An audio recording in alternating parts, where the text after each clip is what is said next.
A long-standing joke about the craft brewing industry is that it's full of white dudes with beards. You've heard that one before, Taplines listener. Like all great jokes, especially the ones that make humorless chuds mad, there's a kernel of truth there.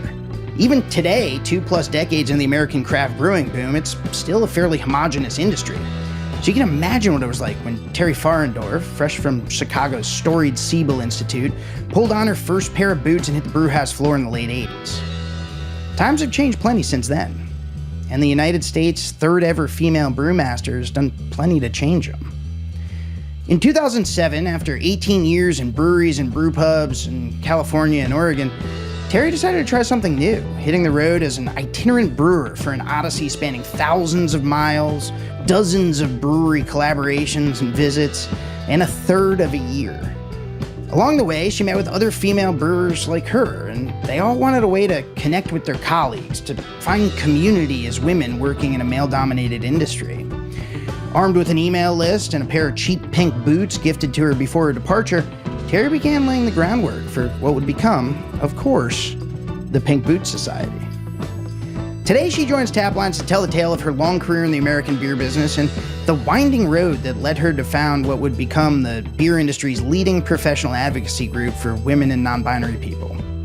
It's Terry Farendorf, it's a brewing road trip for the ages, it's the grassroots origin of the Pink Boots Society, and it's all right here, right now, on VinePair's Taplines. On the road again. Welcome, Taplines listeners.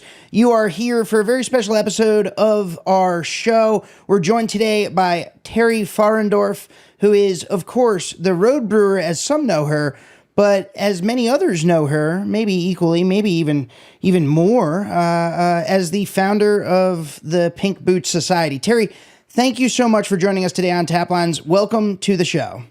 Happy to be here. Thanks for inviting me. Terry, where are you joining us from today? I'm joining you from my home in Portland, Oregon. And for those Taplines listeners who are also Taplines viewers, you'll see the lovely artwork that Terry, you've got behind you. You made this artwork, at least some of it, right? Some of it, yeah. The small pictures on this side with the beers, and some of them still need beers painted in. I did paint those. Yes. You got some empty pint glasses. You'll have to fill them at some later date with your artistic visions of paint. What kind of beers will you fill them with?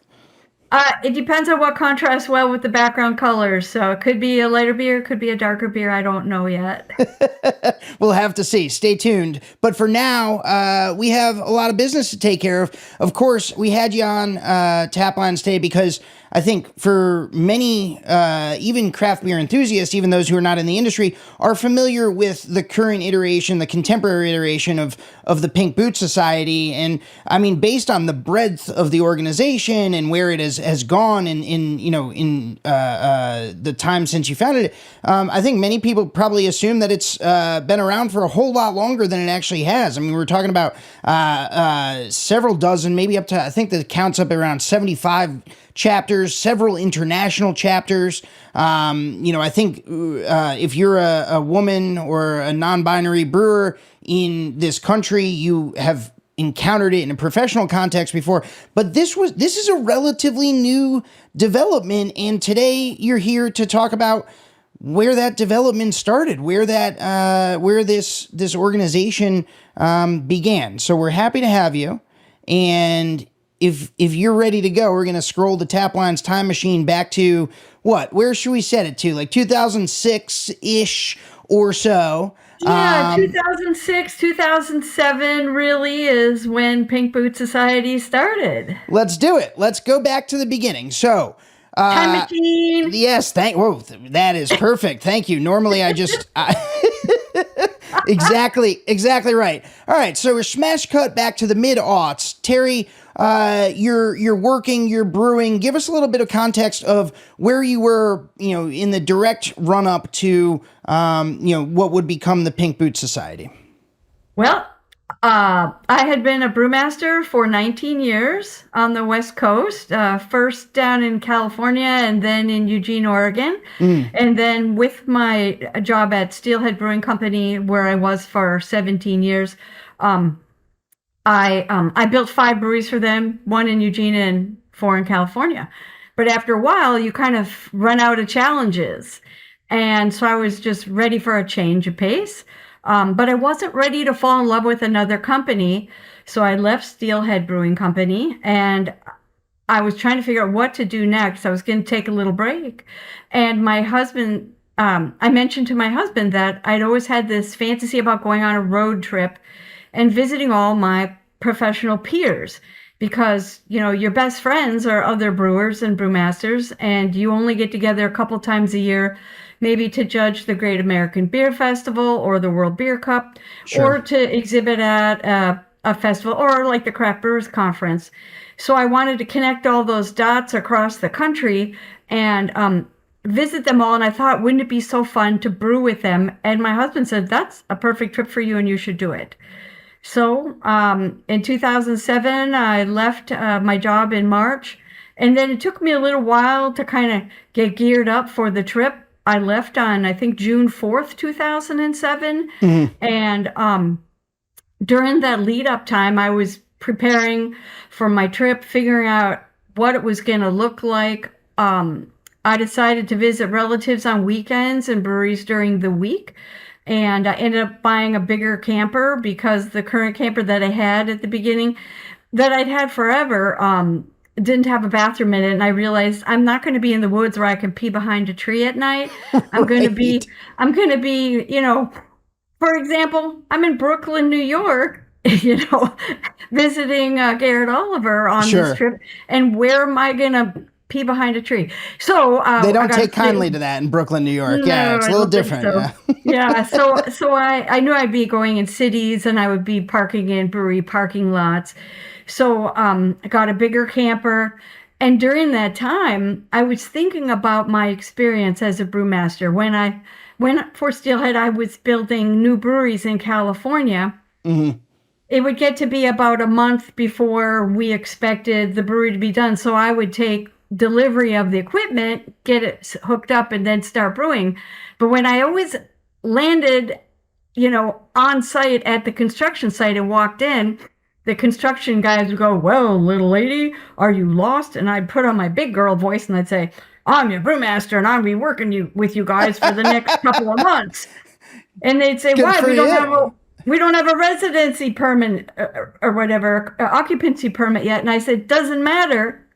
I said, and then there'd be some guy tiling the bathroom and I'd go, "Get back in the brewery. We got to brew the beer before you can pee it. I need that brewery tiled first." And so these kinds of conversations. So I was thinking, okay, when I go on this road trip and I'm going to visit all my brewing friends, plus I'm going to visit as many breweries along the route as I can.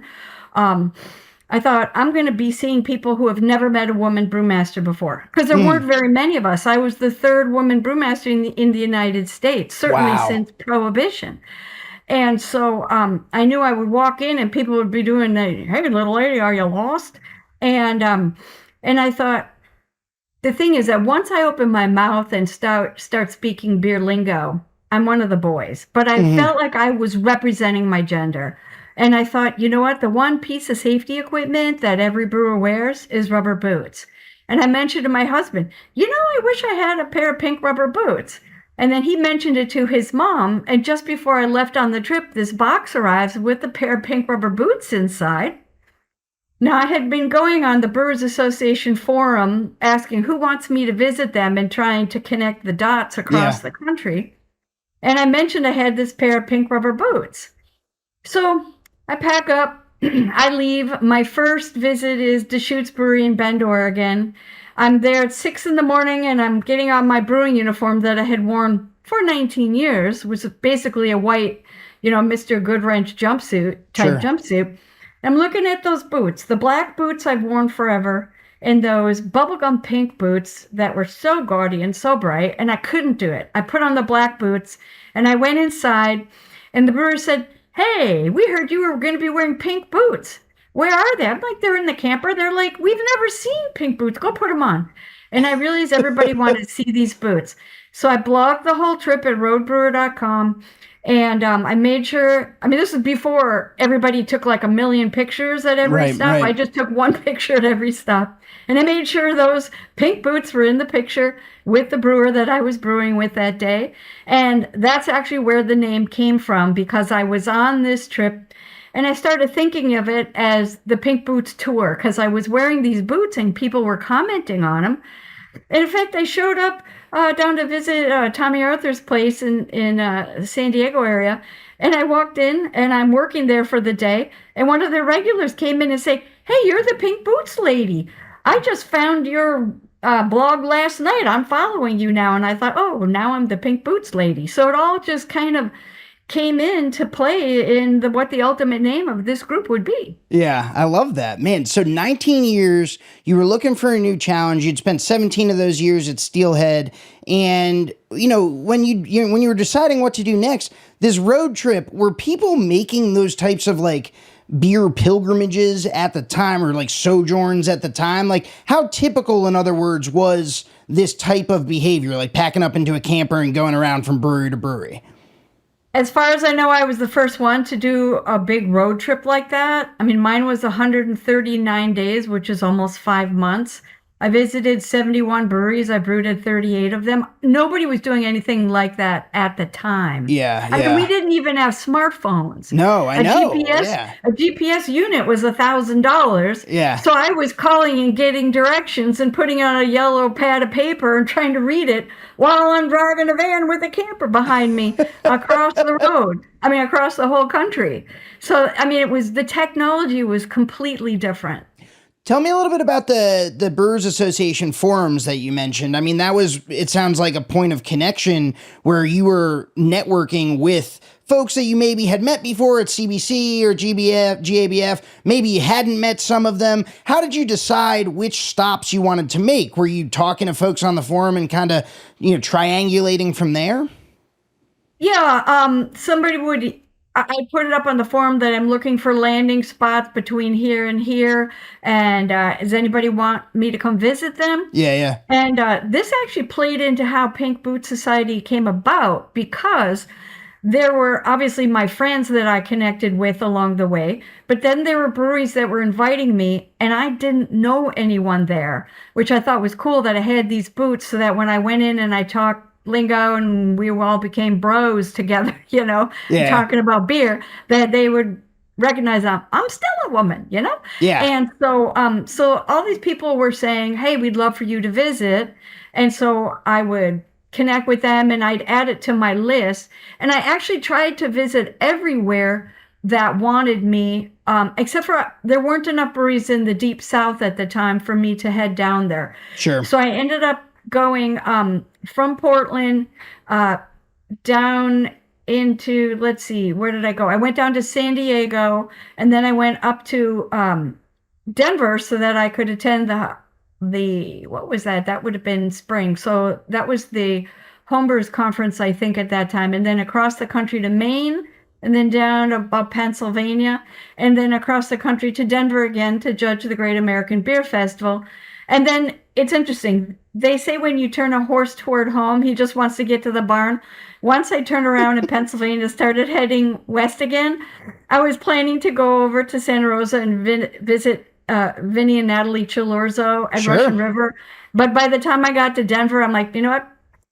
It's been like 130 days or more. I'm ready to go home. You've been out on the So then I road. just headed back Yeah. toward here. Of course, listener, you may remember Natalie Chilurzo from an earlier episode of Taplines. We spoke to Natalie about her experience sort of at the forefront of what would become craft brewing line culture, where people line up for Pliny the Younger and wait for pours of that triple IPA that Vinny Chilurzo had sort of, created and pioneered, and it became so hyped. So go back and have a listen to that, listener, if you have not yet. But Terry, I want to hear a little bit more about the obviously not the most important part, but I am curious, the boots themselves. Like, was this was this a custom job or what?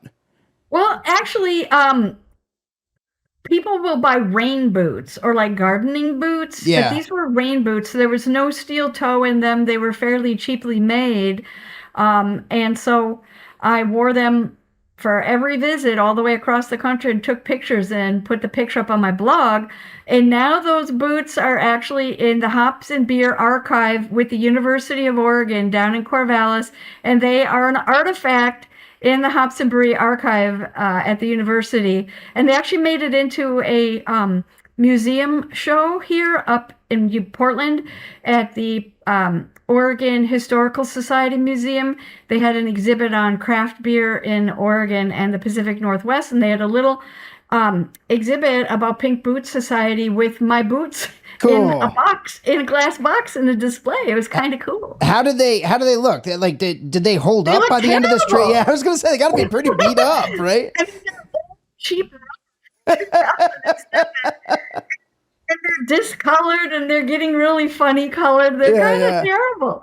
And I have nicer pink boots now that are actually chemical resistant and have a steel toe and a steel shank that are actually designed for industrial use. I love it. Good. That's good. Steel toe is important. Chemical resistance important. Of course, Taplines listener, technology has come a long way since 2007, but they had that stuff in 2007 too. You were risking it, Terry, to rep the pink boots. You were out there and and making it work with maybe not OSHA approved equipment here and there. True.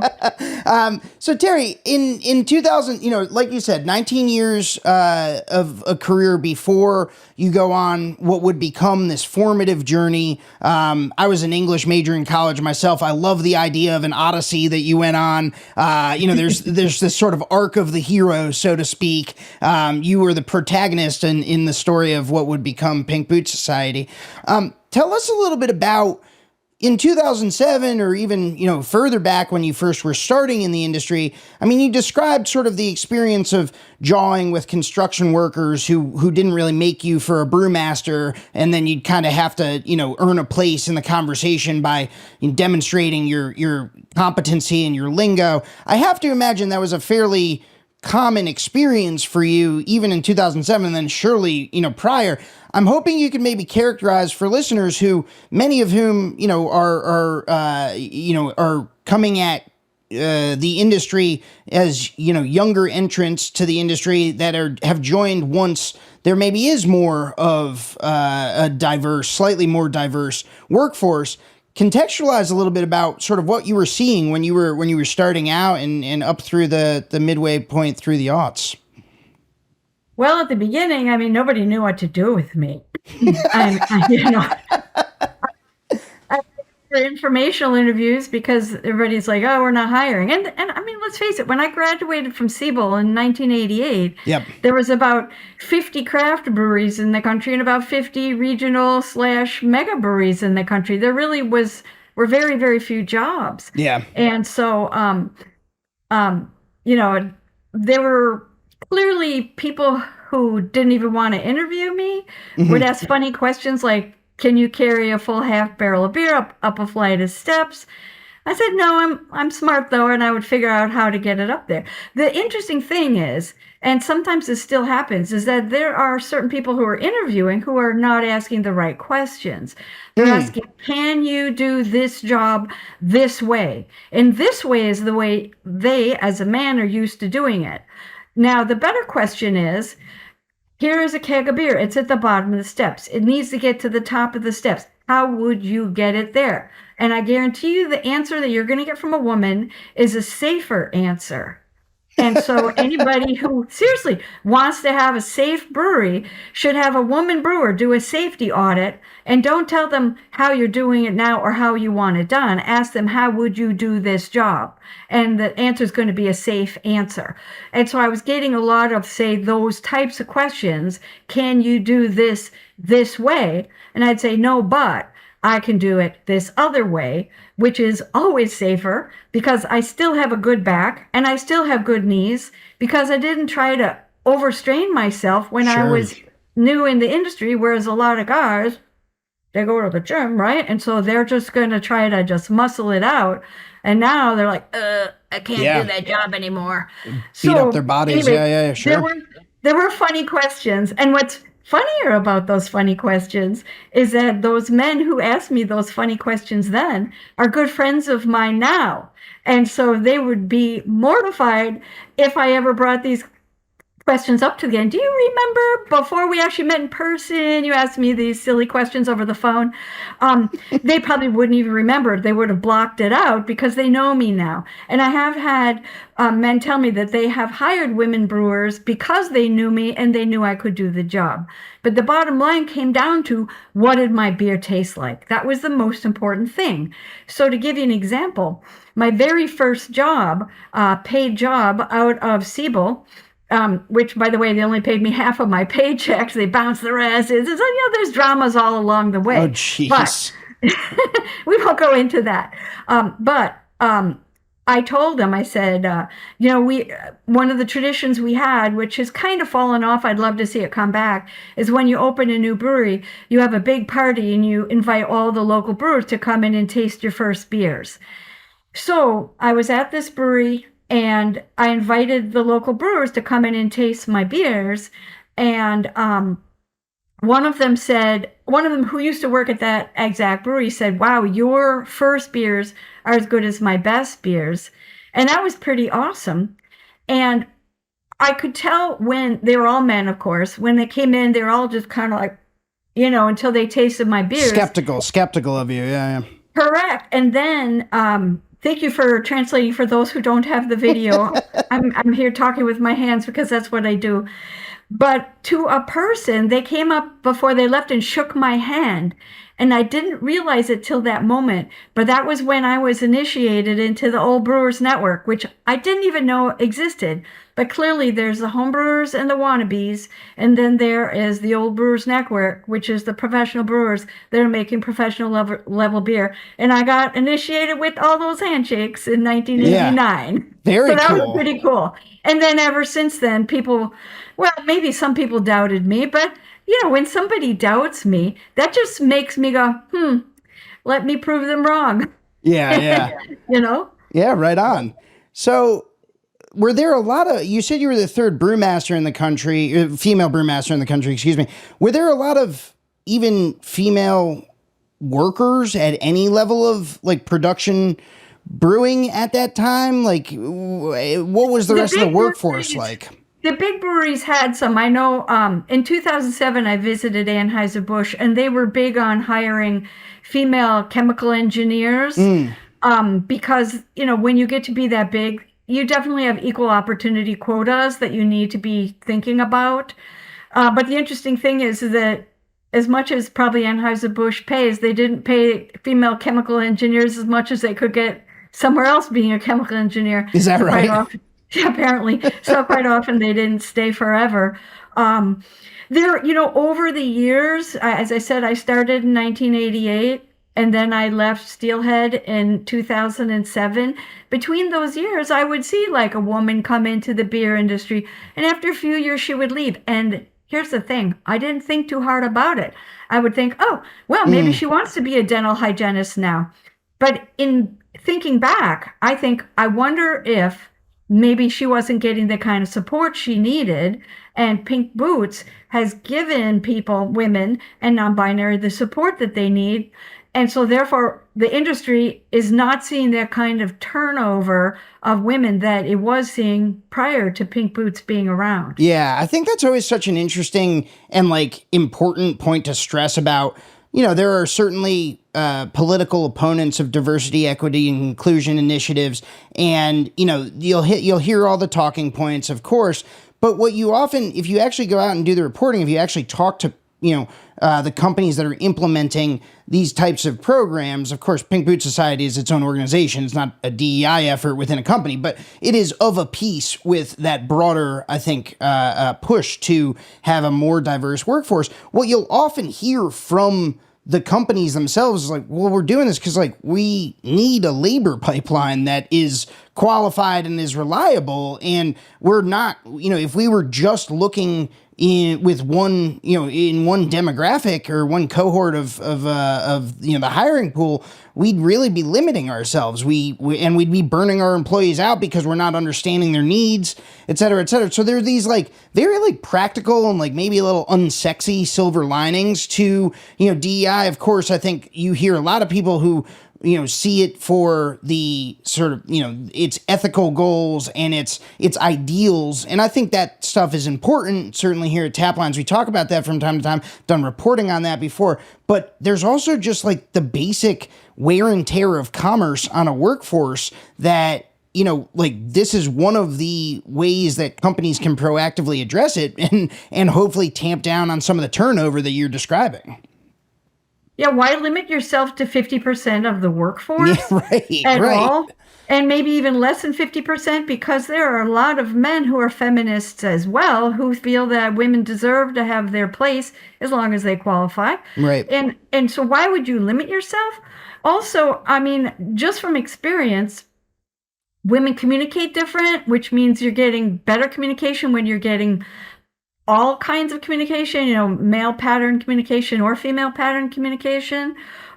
Also, women, I mean, it's not that men are not clever, but women, because they are not as brawny, they often have to be more clever. So I talked about the safety in the breweries, but also, having a different kind of a brain thinking about your problems. You're going to come up with a broader range of solutions. And within you look, some very safe solutions to whatever the issues happen to be.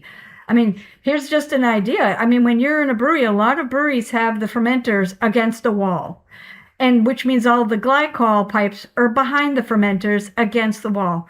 If you have a big guy, he's not going to be climbing behind there if you have a glycol leak to fix it. But a woman who has smaller hands can sometimes climb, crawl underneath the tank and up behind there, and you're working like this, but you're changing out the solenoid. But a woman could get the job done, whereas sometimes the guy is too big to do that job. Yeah. So having people of various sizes, strength levels, cleverness levels, brain patterns, everything, just makes for a better business. Yeah. Right on. So take us back. We talked in 2007. We went through the route a little bit. You go down to California, then through Denver, then over to the East Coast. We've talked about obviously the origin story of the boots themselves, which I was very curious about. So thank you for satisfying my curiosity there. You mentioned the F word just a moment ago, and I think this is a good opportunity to segue into this portion of the conversation. In 2007, when you set off on that journey, did you conceive of this journey as an explicitly like feminist project? Was this something that you were thinking about at that time or no? Not at all. It was basically a way for me to take a break between falling in love with breweries, because you do when you're a brewer.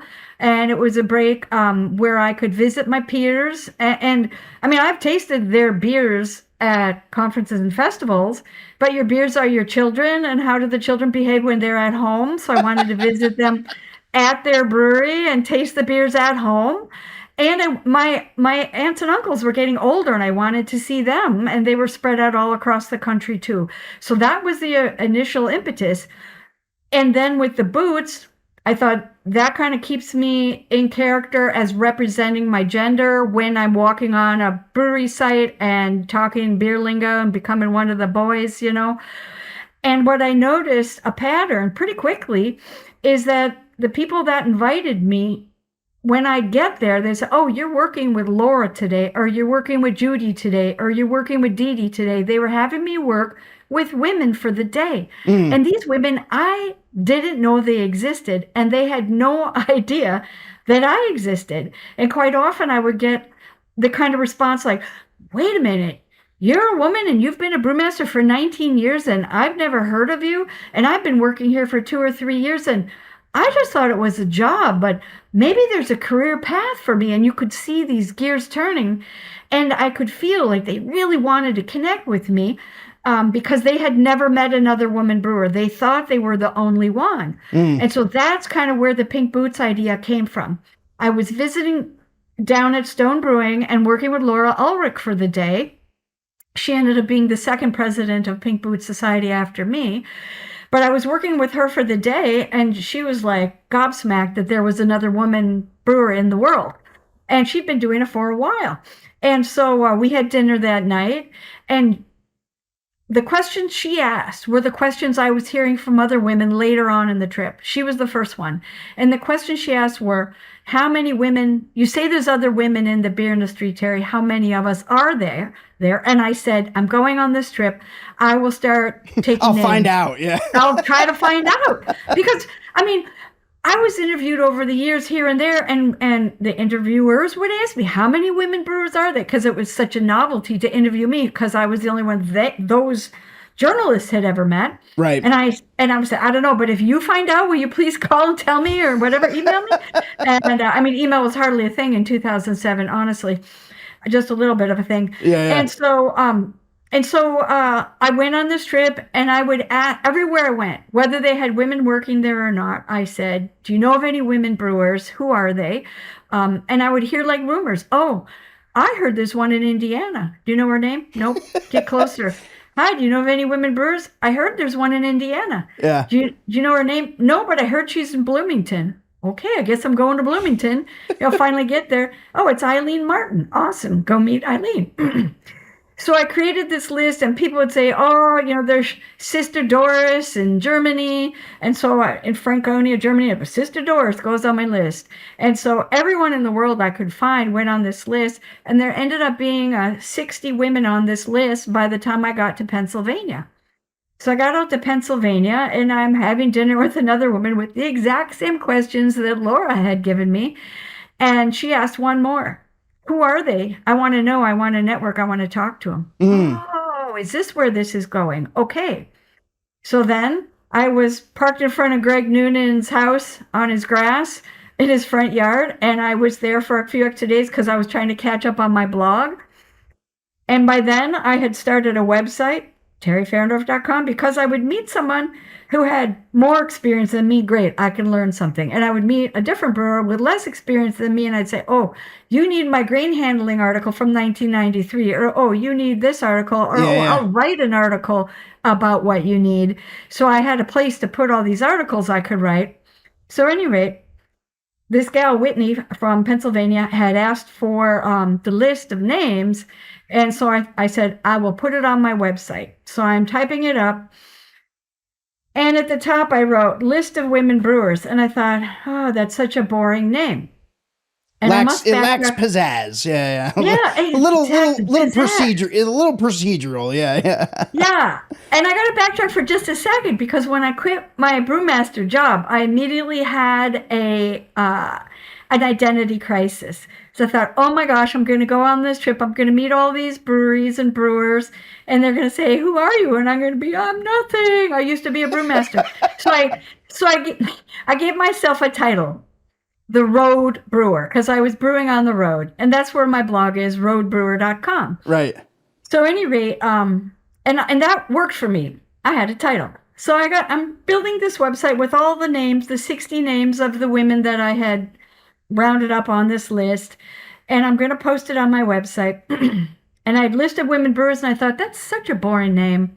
I thought, well, this is the Pink Boots Tour, because I'm wearing these boots, and everybody seems to want to see them. And pink is the, quote, girl color. Although I will tell you, in ancient Rome, pink was the color of little warrior boys, sons of warriors. Is that because right?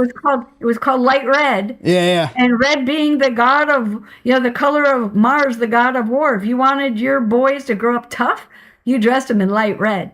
That's pink. But at this point, it had become coded feminine, so people were familiar with it, and people already knew you as the Pink Boots brewmaster who'd been making the rounds.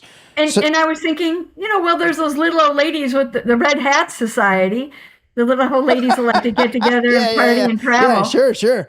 So I didn't think hard about it. I just put Pink Boots Society below that list of women brewers. And I grabbed some photos of boots to put on the page, and I put all the list, and I put it up on my website. And I emailed Whitney and said, it's up. Next thing you know, I'm getting emails. It's like when you name yourself or you name your thing, it's like a lightning rod. It attracts attention. Sure. All of a sudden, I was getting media attention. Hi, I'm a blogger, and I just found your page.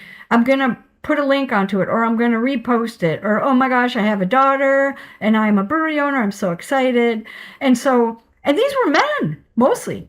Then I got emails from women too. Hi, I am the packaging manager at Bell's Brewing Company. Hi, I am the lab manager at Ska Brewing. Can I join? And I'm like, I didn't know it was something you could join. Let me hang on to your email. I hadn't thought that. You hadn't thought that far ahead.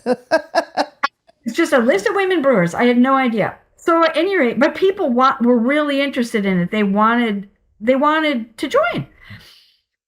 So after I got back from this trip, the following Craft Brewers Conference was in San Diego. So I called Laura Ulrich and said, should we get the women on the list together and have a meeting? Yes, let's do that. So she and Jessica helped arrange at Gordon Biersch a luncheon. And it was great. They had pink tablecloths and pink flowers on the table. It's funny because I was never a pink girl growing up at all. It was blue or yellow or green back then, or red. Right. Pink as like a little girl color is totally like a 1990s phenomenon. But it wasn't that way when I was little. But anyway, this was super cute. And first time the women were getting together, they were so excited. They brought their beers to share. That was when I first noticed that women's speaking patterns are different than male. But we can talk about that later. Any rate, so we got that group together for that luncheon. And I said, okay, ladies, we're going to vote. I said, first of all, do you want to be a group? No, I said, first of all, who are we? That's what I said. And they're like, well, Terry, look around. We're women brewers. I said, look again, we have 6 beer writers in this room. They have all asked to join. A lot of discussion. A lot of discussion. Should we allow men? Lots of things. And I said, if we don't stand for something, we stand for nothing. Keep that in mind. So they voted it was a big discussion. Big breweries, small breweries, United States, the world, whatever. They decided any woman anywhere in the world who earns income from beer. So it's women, beer professionals, those 3 things. Now that has changed over time. It's now women and non-binary. It's not just beer. It's beer in any fermented beverage. So now it's beer, spirits, wine, kombucha, sake, and cider, or any other fermented beverages I don't know about. Yeah. And then professional. At the time, you had to earn a small amount of ongoing income, but now it's 25% of your income. They want to make sure you got skin in the game. Sure. And so it's morphing in such a good way. But that's where it started because my background was beer and I was a woman. That was my focus then. But the world has changed. However, I do think that based on getting back to your original question, how many women there were in the beer industry in 2007 versus how many women that are in the beer industry now, night and day, I do not think there would be as many women in the beer industry now without Pink Boots Society. Because sometimes you need to see someone who looks like you to be a role model before you can envision yourself in that role. So there are a lot of women beer professionals who are great role models. And so, and I always envisioned that. I mean, I didn't have the bandwidth to like, hey, let's go out to the high schools and like tell girls about the great career of fermentation. But that could be something that, Pink Boots takes on someday. Yeah. There's only so much that I could personally, grow it into. But it's got super great roots. Super sturdy, I feel, with its organization. I mean, the funding is always kind of interesting with these nonprofits because it's only been 16 years. That's not long. No. That is not long. Yeah. Well, what I was going to say, Terry, is that you're always kind of towing a fine line if you go to high school and start telling kids about beer. You got to make sure you do that in the right way because otherwise... That would totally fly in Wisconsin, where I'm from, but maybe not in Arizona or someplace else. Right. So, Terry, we've gone sort of the distance. We've traveled on the road with you. You came back to Portland. Then there was obviously sort of the formation of Pink Boots, but now come back to the present day for us. And you have gone in different directions in your career. We talked about your artwork. You and I were emailing. You now are working on a pottery project. You're just you seem to be a bit of a polymath. You've got a lot of interests, obviously. Pink Boot Society is just one part of your story, but I'm curious about sort of how you reflect upon, I mean, this is not ancient history, but it's 16 years ago. Obviously, it grew into something that you never really expected it could. Where does Pink Boot Society as a story fit into the Terry Farendorf story? Well, maybe I couldn't have dreamed for what it is now, but I certainly had hopes for it, or vice versa. Yeah. I mean, I really wanted it to be something that could support women. The original mission statement was to inspire, encourage, and empower women to basically expand their careers. Expand isn't the right word. I can't remember. Created to inspire, encourage, and empower women to jumpstart their careers to the next level. Sure. In the beer industry. And I can't remember the exact word it was. And so, the second major national meeting we did, I brought up, what is our goals?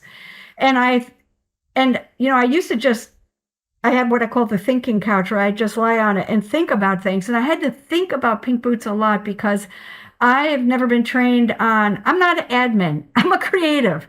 I'm not an admin. So Here I am trying to create this organization, because that's what the women voted on at the first meeting. They wanted an organization, not just an online list. And so what does it mean to be an organization? How can we be relevant to the entire industry? And, if we just had a party once a year, it would have died by now. But certainly. I felt like it had to be something that was bigger than any one of us, that we could all get behind and push. And so I decided that we had to have goals that were big enough. So the goals I decided were, what about a scholarship program that would basically help our members bust through any glass ceilings?